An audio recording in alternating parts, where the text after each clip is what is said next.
Lesson number 14, measurement and effect of heat. Measurement म्हणजे मोजमाप, effect of heat, heat कशी मोजतात. ठीक आहे. Which sources do we get heat from? Sun, fire, sun, fire, त्याच्यानंतर काही केमिकल केमिकल रिॲक्शन. रिएक्शन्स, हो. How is heat transferred? Higher temperature to lower temperature. Which effects of heat do you know? Melting ice, melting ice, hot air hot air balloon, balloon, त्यानंतर जंगलात वणवे लागणे, पाणी गरम होणे, हे सगळे काय आहेत? हीटचे इफेक्ट्स आहेत. आपल्याला माहिती आहे की एनर्जी किंवा मग हीट ही लोअर टेम्परेचरकडे जात असते हायर टेम्परेचरकडून. बरोबर आहे की नाही? आणि ज्यावेळेस आपण एखाद्या वस्तूला हीट प्रोव्हाइड करतो त्यावेळी ती वस्तू एक्सपांड होत जाते, म्हणजे विस्तार त्याचा वाढत जातो. आणि ज्यावेळी आपण त्यातली हीट शोषून घेत असतो, म्हणजे आपण त्यातली हीट कमी करत असतो, त्यावेळी ती काय होते? कॉन्ट्रॅक्ट होत जात असते. म्हणजे आपण एक्सपांड कधी होते? हीट प्रोव्हाइड केल्याने. आणि हीट रिलीज केल्याने काय होते? म्हणजे कूल केल्याने काय होते? कॉन्ट्रॅक्ट होते. आणि हीटचं युनिट काय आहे? स्टँडर्ड युनिट आहे त्याचं जूल. आणि CGS त्याचं युनिट काय आहे? कॅलरी. हे जे आहेत ना, म्हणजे जूल, CGS हे हीट मोजण्याचे आहेत. अजूनपर्यंत आपण मोजण्याची पद्धत नाही पाहिलेली, आपण फक्त मोजण्याचे युनिट पाहिले. जसं की समजा साखर मोजायची, आता आपण किलोमध्ये मोजतो ना, तसं हीट मोजण्यासाठी आपण जूल आणि कॅलरी वापरतो. ठीक आहे. 1 calorie is equivalent to 4.18 joule. म्हणजे 1 कॅलरी बरोबर 4.18 जूल. लक्षात राहील का? काय म्हटलं मी? 4.18 जूल. आणि 1 डिग्री सेल्सिअस पाणी तापायला, म्हणजे आता जे नॉर्मल टेम्परेचर आहे त्याच्यावर 1 डिग्री सेल्सिअस पाणी तापायला ही 1 कॅलरी एनर्जी पुरेशी ठरते. म्हणजे 1 calorie heat is required to increase temperature of 1 gram of water through 1 Celsius. म्हणजे 1 ग्रॅम वॉटर 1 डिग्री सेल्सिअसपर्यंत जर हीट करायचं असेल तर त्याच्यासाठी 1 कॅलरी ही ऊर्जा लागते. ह्याचं एक सिम्पल 1 युनिट आहे. आता मला सांग की 1 कॅलरी म्हणजे किती जूल? 4.18 जूल असं म्हणायचं. इथे काही एक्झाम्पल्स आहेत. How much heat will be needed to raise the temperature of 1.5 kg. म्हणजे 1.5 किलो. 1.5 किलो म्हणजे किती? 1500 ग्राम. 1500 ग्रॅम. आता 1500 ग्रॅम वॉटरसाठी 15 डिग्री सेल्सिअस टू 45 डिग्री सेल्सिअसच्या आत त्यांना ऊर्जा द्यायची आहे.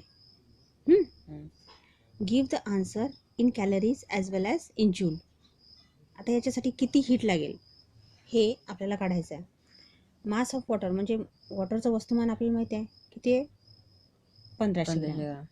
आणि चेंज टेम्परेचर किती आहे त्याचं? म्हणजे टेम्परेचर किती ते किती मधल्या दरम्यान आहे? 30 डिग्रीमध्ये आहे. बरोबर. म्हणजे 15 ते 45. 45 - 15 30 डिग्री सेल्सिअस. आणि आपल्याला हीट किती लागेल हे काढायचं. फॉर्म्युला काय? हीट इज इक्वल टू जे मास आहे वॉटरचं in to change in temperature. Temperature किती चेंज होऊन राहिलं? 30 डिग्री सेल्सिअस. नाही, चेंज टेम्परेचर आहे 30 कॅलरी. आणि वॉटरचं मास किती आहे? 1500 ग्राम. 1500 ग्रॅम. आणि त्याचं मल्टिप्लिकेशन किती होऊन राहिलं? 45,000 कॅलरीज. आणि त्याच्यामुळे ते आणि त्याला जूलमध्ये ट्रान्सफर केलं तर जे उत्तर आहे ते समोर आहे तुझ्या. सेकंड क्वेश्चन पहा. If the temperature of water changes by 10 degree Celsius on giving 300 calorie of heat, what is the mass of water? काय म्हणणं असेल या प्रश्नाचं उत्तर सांग बरं मला. या प्रश्नाचं मिनिंग समजावून सांग बरं. If the temperature of water changes by 10 degree म्हणजे 10 degree Celsius. 10 degree Celsius on giving 300 calorie of heat. म्हणजे 300 कॅलरी ऑफ हीटवर 10 डिग्री सेल्सिअसचं काही चेंज झालं नाही, वॉटर टेम्परेचर वाढतं. डेफिनेटली हीट दिल्यानंतर तर टेम्परेचर वाढणारच आहे की नाही. मग तो काय म्हणते की 10 degree Celsius on giving 300 calorie of heat. तर मास ऑफ वॉटर काय असेल, म्हणजे किती पाणी असेल ते, की ज्याला 10 डिग्री सेल्सिअस हीट दिल्यानंतर, 300 कॅलरी हीट दिल्यानंतर त्याचं तापमान हे 10 डिग्रीने वाढतं, असं त्याचं म्हणणं आहे. म्हणजे ते वॉटर किती असेल, किती वॉटर आहे बघ ते, ज्याला 300 कॅलरी आम्ही प्रोव्हाइड केल्यानंतर त्याचं 10 डिग्री वाढलं. आता इथे काय आहे, आपल्याला वॉटर दिलेलं आहे 300 कॅलरी, चेंज टेम्परेचर आहे 10 डिग्री जे इन्क्रीज झालेलं आहे, आणि मास काढायचा आहे. आणि फॉर्म्युला काय सांगते, जे हीट अमाऊंट म्हणजे हीट आहे, heat is equal to mass into change in temperature, हा आपला फॉर्म्युला आहे. मग तिथे मास आपल्याला माहीत आहे का? नाही. पण आपल्याला हे माहीत आहे 300 काय कॅलरीज आहे आणि 10 काय डिग्री सेल्सिअस, 10 डिग्री सेल्सिअस. मग आपण जर याला या फॉर्म्युल्यामध्ये बसवलं तर इथे जिथे अमाऊंट हीट गिवन आहे तिथे 300 येईल, आणि इज इक्वल टू एम जो आपल्याला माहिती नाही आहे, जो काढायचा आहे, इंटू 10 आहे. बरोबर आहे. आणि याचं जर असं कॅल्क्युलेशन केलं, हा एम इथे आहे, हा 10 जर इकडे आला, या राईट साईडला, इकडे लेफ्ट साईडला आला हा 10, तर हा काय होईल, डिव्हिजनमध्ये जाईल. आन्सर किती आलं, 30 ग्रॅम. म्हणजे ते वॉटर किती असेल, 30 ग्राम असेल. हा प्रश्न समजला. आता sources of heat. Sources of heat कोणकोणते आहे, सन. त्याच्यामध्ये काय होतं, हीट कशी निर्माण होते, न्यूक्लिअर फ्युजननं. त्याच्यामध्ये काय होतं, हायड्रोजनचे जे न्यूक्लियर असतात ते एकमेकांशी फ्यूज करतात आणि हेलियमचे न्यूक्लियर तयार करतात. ठीक आहे. आणि त्याच्या थ्रू जेव्हा ते फ्युजन होत असतं, हायड्रोजनचे न्यूक्लियर एकमेकांना फ्यूज करतात. मग त्याच्यानंतर जे हेलियम रिलीज होतं, आणि त्याच्यातून जे हीट, म्हणजे ते या घर्षणातून किंवा या सगळ्या प्रोसेसमधून जी हीट बाहेर पडते ती सूर्याच्या उष्णतेच्या स्वरूपात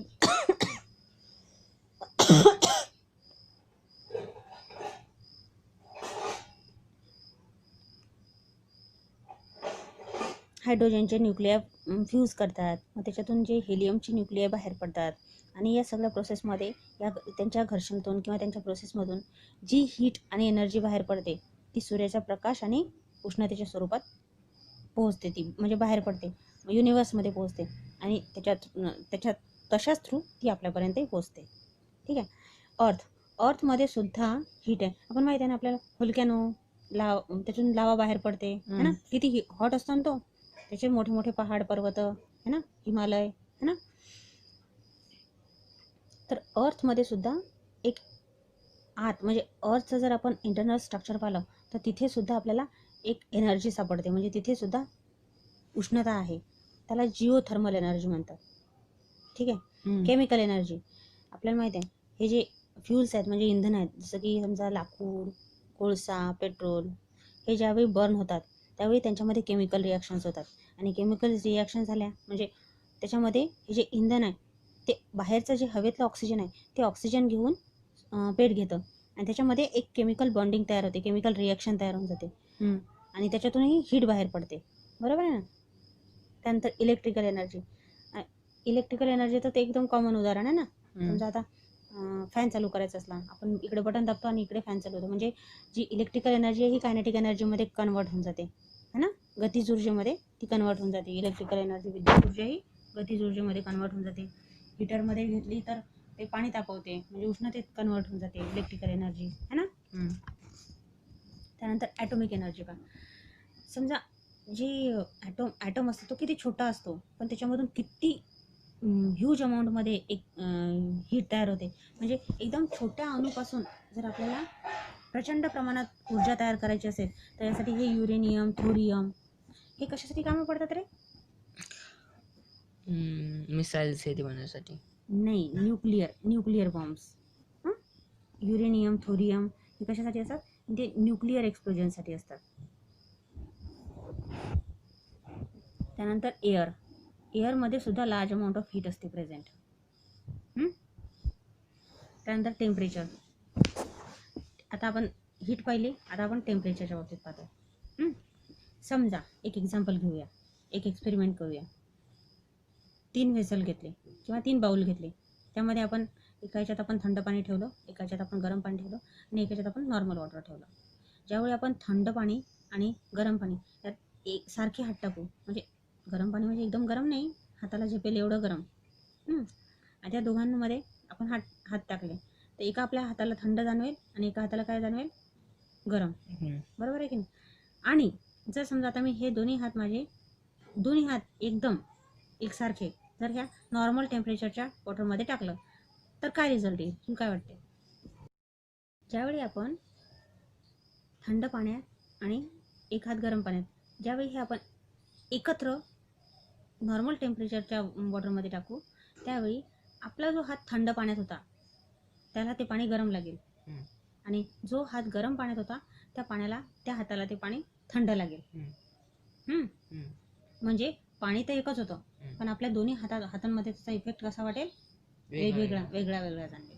ठीक आहे. याला काय म्हणतात, हे टेम्परेचर म्हणजे एक एक्झाम्पल आहे टेम्परेचर समजण्याचं, तापमान समजण्याचं. म्हणजे एका नॉर्मल कंडिशनला जर तो हात कोल्ड कडून आला असेल तर त्याला तेच नॉर्मल टेम्परेचर हे थोडं वॉर्म वाटेल आणि जो हॉट कडून आलेला आहे त्याला ते एकदम कूल वाटेल. ठीक आहे. आता हीट आणि टेम्परेचरचा काय संबंध आहे? हीट अँड टेम्परेचर काय कनेक्शन असेल हीट आणि टेम्परेचरमध्ये? इकडे पहा. आपल्याला माहिती आहे की एखादा पदार्थ कोणताही असो तो, म्हणजे तो अणूपासून बनलेला आहे, बरोबर आहे, आणि त्यातले जे अणू असतात ते ऑलवेज मोशनमध्ये असतात, है ना. म्हणजे इवन सॉलिडमध्ये जरी असला, एखाद्या जर म्हणजे सॉलिड जरी इन्स्ट्रुमेंट किंवा मग सॉलिड वस्तू जरी असली तरी पण त्यामध्ये सुद्धा ॲटमचा बनलेला आहे तो. म्हणजे एखादा घट्ट पदार्थ, लिक्विड, सॉलिड, लिक्विड आणि गॅसियस या तिन्ही स्टेजमधला जो सॉलिड आहे त्या सॉलिडमध्ये ॲटम्स आहेत प्रेझेंट. आणि ते ॲटम्स काय करतात, ते ॲटम्स हे म्हणजे त्यांचं मोशन सुरू असतं, ते इकडे तिकडे पसरत असतात. पण जर समजा ते एकदम इतके स्टिक आहेत एकमेकांशी तर ते मूव्ह कसे होतील? बरोबर आहे की नाही? आहे की नाही? पण आपण समजून जाऊया, सध्या तात्पुरतं आपण समजून जाऊया की सॉलिडमध्ये ॲटम्स असतात आणि ते मूव्ह करतात.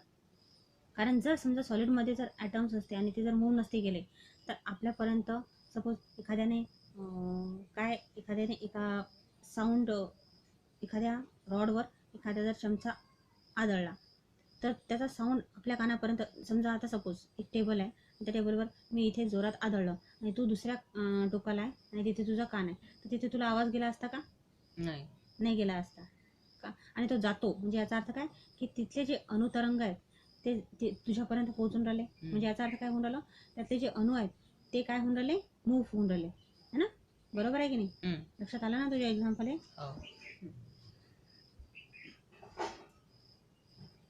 The atoms in a substance are always in motion म्हणते. The total kinetic energy of atoms in a substance is a measure of heat contained in that substance.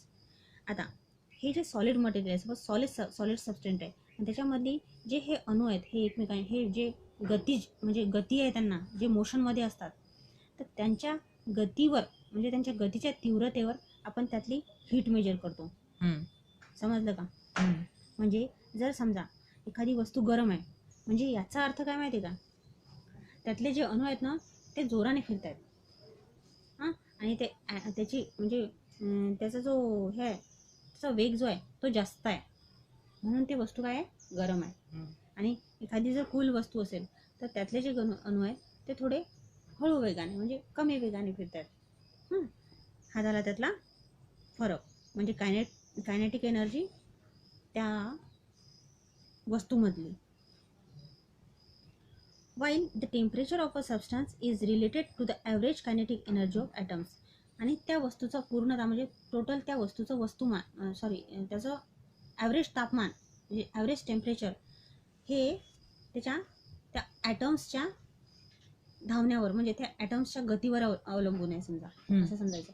जर समजा आता मी तुला म्हटलं की या ॲटममधले अणू हे जास्त वेगाने धावत आहेत, मग आता मला सांग की तू त्या वस्तूचं टेम्परेचर हे हॉट असेल की कूल असेल? हॉट असेल, बरोबर आहे.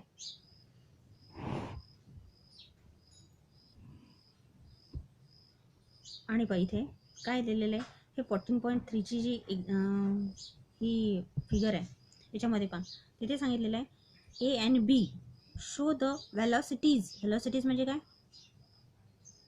वेग. Velocities of atoms in a gas at high and low temperature. इथे हॉट गॅस आहे म्हणजे हाय टेम्परेचर, कूल गॅस आहे म्हणजे low temperature. The direction and the length of the arrows attached to the atoms show the direction and magnitude of the velocity of the atoms. म्हणजे यांची जी गती आहे, hot गॅसमध्ये velocity जास्त असते, cool गॅसमध्ये velocity कमी असते. हो, आणि तिथे दिशा सुद्धा महत्वाची आहे. दिशा, डायरेक्शन अँड मॅग्नेट्यूड म्हणजे त्याची तीव्रता, वेगाची तीव्रता, हे ॲटम्सच्या कूल आणि हॉट असणाऱ्या टेम्परेचरच्या मेजरमेंट आपण त्याच्यातून आपण त्याचं मेजरमेंट काढू शकतो. समजलं का?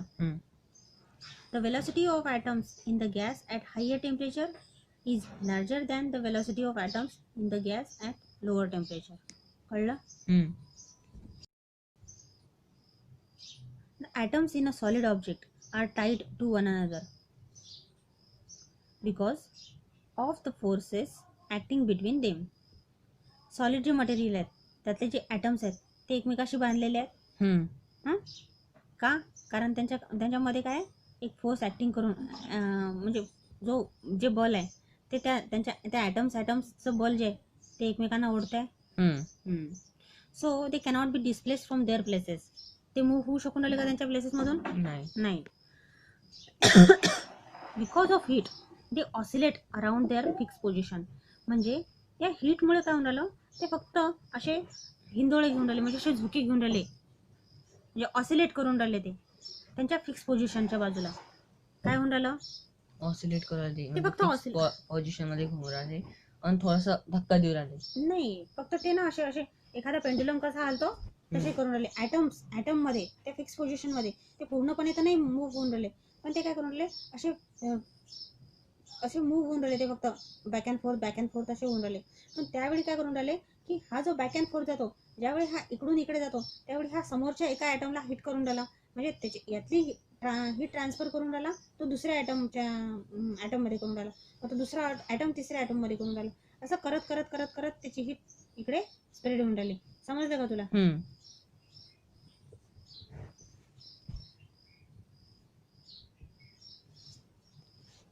आणि हा जो वेग आहे, हा जो वेलॉसिटी आहे, त्यांची जी ही वेलॉसिटी आहे ही जितकी जास्त असेल तितकं टेम्परेचर जास्त.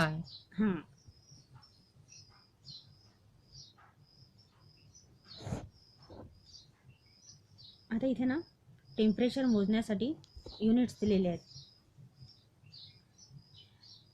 Temperature is measured in units of Celsius, Fahrenheit हे आपले रेग्युलर आहे जे आपण डेली यूजमध्ये वापरतो. सेल्सिअस, फॅरेनहाइट आपल्याकडे तापमापी असतात ना, त्याच्यामध्ये सेल्सिअसचे असते, फॅरेनहाइटचे असते. आणि केल्विन हे सायंटिफिक एक्सपेरिमेंटसाठी वापरतात. ठीक आहे. आता त्याच्यामध्ये रिलेशन पहा किती छान आहे. म्हणजे सेल्सिअस डिग्रीमध्ये जर आपल्याला तापमान दिलेलं असेल ते आपण फॅरेनहाइटमध्ये चेंज करू शकतो, आणि फॅरेनहाइटमध्ये असेल तर सेल्सिअसमध्ये करू शकतो. याचा फॉर्म्युला ना आम्ही ज्यावेळेस शिकत होतो ना त्यावेळेस आम्हाला वेगळा होता. म्हणजे C=5/9 × F-32 असे होते ते फॉर्म्युले. पण आता तो फॉर्म्युला ना म्हणजे त्या फॉर्म्युल्यापेक्षा त्याला ना त्याच फॉर्म्युल्याला थोडं इझी करून दिलेलं आहे. एकदम मस्त आहे हा. म्हणजे हा इझी आहे सोपी म्हणजे लर्न करण्यासाठी. हा फॉर्म्युला मी तुझ्याकडून लर्न करून घेला. F-32/9 = C/5. आता हा डोळे बंद करून म्हण बरं. F-32/9 C/5 = कोण म्हणा परत म्हण. F-32/9 = C/5. आता यातला जो F आहे ना तो आहे फॅरेनहाइट आणि C काय आहे? सेल्सिअस. ह्यांना ना म्हणजे आपण यातलं फॅरेनहाइटची जर आपल्याला व्हॅल्यू दिलेली असेल तर आपण सेल्सिअस काढू शकतो या फॉर्म्युल्याने, आणि याच फॉर्म्युल्याने आपण सेल्सिअसमध्ये जर व्हॅल्यू असेल तर फॅरेनहाइटमध्ये कन्वर्ट करू शकतो. ठीक आहे. आता K = C+, म्हणजे काय? सेल्सिअस, प्लस 273.15 म्हणजे हे जर सेल्सिअसचं जर मेजरमेंट आपल्याला असेल आणि त्याच्यामध्ये आपण 273 + 15 हे 15 हे ॲड केलं तर आपल्याला केल्विन भेटून जातं. 273.15 फॉर्म्युला आहे काय? 15 नाही म्हणायचं त्याला, पॉईंट डेसिमल नंतर जे अंक येतात ना त्याला वेगवेगळं काउंट करायचं, म्हणजे 15 म्हणायचं त्याला. आणि हा पर्टिक्युलर नंबर नाही आहे, केल्विन जे युनिट आहे त्या केल्विनच्या युनिटसाठी सेल्सिअसचं जे मेजरमेंट आहे, म्हणजे सेल्सिअस जे आहे ते मेजरमेंट थोडं कमी पडतं, म्हणजे सेल्सिअस लहान आहे तर केल्विन हा मोठा आहे. म्हणजे सायंटिफिक एक्सपेरिमेंटसाठी त्याचा जे एकदम मायन्यूट एक्सपेरिमेंटच्या दृष्टिकोनातून जर विचार केला आपण, म्हणजे तिथे जर मायन्यूट मेजरमेंट घ्यायचं असेल तर केल्विन सेल्सिअसमध्ये 273 जर आपण ॲड केले 0.15 सोबत तर ते केल्विनमध्ये त्याचं मेजरमेंट येतं. लक्षात आलं? Some specific temperatures are given in 3 scales in the following table. आता इथे टेबल आहे. हा किती छान आहे. हे आपल्याला लर्न करावंच लागतं आणि हे एकदम स्टँडर्ड आहेत. म्हणजे याचे फिक्स पॉईंट्स आहेत. Boiling points, freezing point. इकडे पहा, बॉइलिंग पॉईंट ऑफ वॉटर किती आहे? 212 फॅरनहाइट. हां, 212 फॅरनहाइट. आणि तेच जर सेल्सिअसमध्ये घेतलं तर 100 आणि केल्विनमध्ये घेतलं तर 273.15. कारण सेल्सिअसमध्ये 273 ॲड केले तर 373.15 होते. बरोबर आहे. त्यानंतर फ्रीजिंग पॉईंट ऑफ वॉटर, म्हणजे जिथे वॉटर फ्रीज होण्याला सुरुवात करतो, फ्रीज व्हायला. आता तो थंड झाला, एकदम अति थंड झाला, पण आता तो थंड व्हायल्यानंतर बर्फ व्हायला सुरुवात कुठे करतो? 0 डिग्री सेल्सिअसवर आणि 32 फॅरनहाइटवर. म्हणजे जिथे 0 असेल सेल्सिअसची व्हॅल्यू तिथे फॅरनहाइट हा 32 झालेला असेल. समजलं का? म्हणजे हा फॅरनहाइटची व्हॅल्यू जी आहे ना ती थोडी हाय आहे. सेल्सिअसची व्हॅल्यू काय? एकदम लो. 0. आणि केल्विनमध्ये काय? आते ना. फ्रीजिंग पॉइंट ऑफ वॉटर क्या है? 270 काय आहे? 273. म्हणजे पहा इथे कॅल्विनला फिक्स केलेला आहे 273 वर.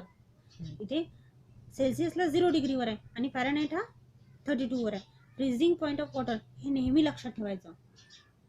आता मला सांग, बॉइलिंग पॉइंट ऑफ वॉटर काय? पण कसं? सेल्सिअसमध्ये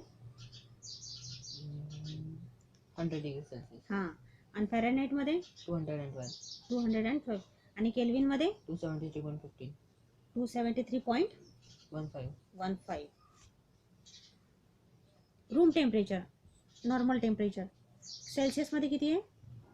23. फॅरनहाइटमध्ये किती आहे? 72. आणि केल्विनमध्ये किती येईल? 296. आता मला सांग, 72 हे कशात आहे? फॅरनहाइटमध्ये, सेल्सिअसमध्ये की केल्विनमध्ये? फॅरनहाइट. नाही बरं. 72 ना? हां, हो, फॅरनहाइट. अच्छा, केल्विनमध्ये किती आहे? 296.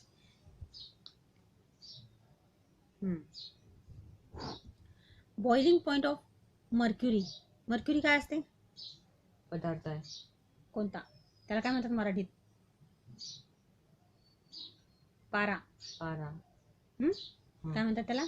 पारा. कशासाठी वापरतात? तापमान मोजण्यासाठी. वापरत होते. थर्मामीटर. हो, वापरत होते. आता नाही वापरत. आता त्याच्यामध्ये वापरतात अल्कोहोल, है ना? दारू वापरतात आता, म्हणजे त्या थर्मामीटरमध्ये. बॉइलिंग पॉइंट ऑफ मर्क्युरी हा आहे 356.7. हा सेल्सिअसमध्ये. आता विचार कर, हा पारा म्हणजे कमी तापमानावरही हा हाय जातो, म्हणजे लवकरात लवकर हाय जातो, है ना?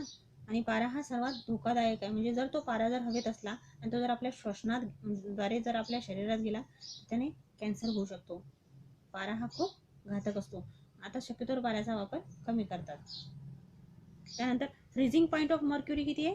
-38.8. म्हणजे हा जो पारा आहे हा किती डिग्री सेल्सिअसवर एकदम थंड होतो? एकदम म्हणजे 38.8 काय आहे ते त्याचं? सेल्सिअस डिग्रीवर. काय होतो तो त्याच्यावर? फ्रीज होऊन जातो. आणि 72 फॅरनहाइटवर काय असतं? 72 फॅरनहाइट रूम टेम्परेचर. आता तो फॉर्म्युला सांग मला परत एकदा. F - 32/9 = C/5.